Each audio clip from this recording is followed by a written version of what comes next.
এটি চুটি গল্প বন্ধুত্ব। এসময়ত এডাল ডাঙৰ ওক গছৰ তলত এটা অকণমানি নিগনিয়ে বাস কৰিছিল। সি তাৰ সৰু ঘৰটো বিভিন্ন ধৰণৰ বস্তু গোটাই ভাল পাইছিল, যেনে সৰু সৰু চিকচিকাই থকা শিল, ৰং বিৰঙৰ গছৰ পাত আৰু বিশেষকৈ মিঠা মিঠা ফলবোৰ। এদিন ঘূৰি ফুৰোতে সি এটা ডাঙৰ পকা ৰসাল ফল পালে। এনে ধুনীয়া ৰসাল ফল সি আগতে কেতিয়াও দেখা নাছিল, গতিকে তাৰ মনত বহুত ফূৰ্তি লাগিল। সি আনন্দ মনেৰে ফলটো লৈ তাৰ ঘৰলৈ উভতিব ধৰিলে। অহাৰ বাটত সি ফলটোৰ সোৱাদ কেনে হ'ব তাকেই চিন্তা কৰি কৰি আহি আছিল। কিন্তু কিছু সময় অহাৰ পিছত সি হঠাৎ কোনোবাই কন্দা যেন শুনিলে।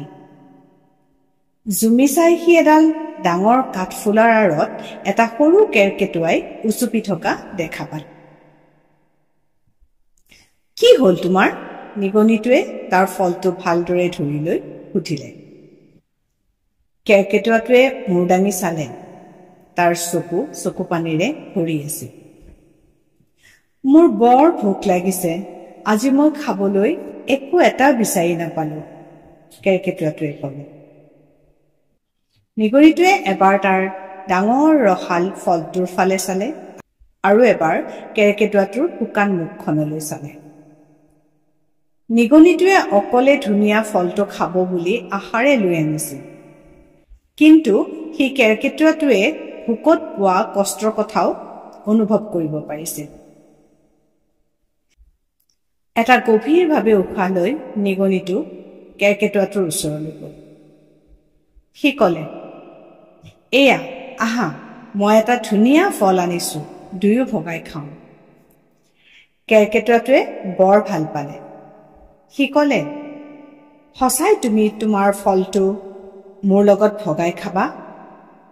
নিগনিটোৱে মূৰ দুপিয়ালে। তাৰ পিছত দুয়োটা বহি সেই ধুনীয়া ৰসাল ফলটো খাবলৈ ধৰিলে। ভগাই খোৱা বাবে যেন ফলটোৰ সোৱাদ আৰু বেছিকে পালে।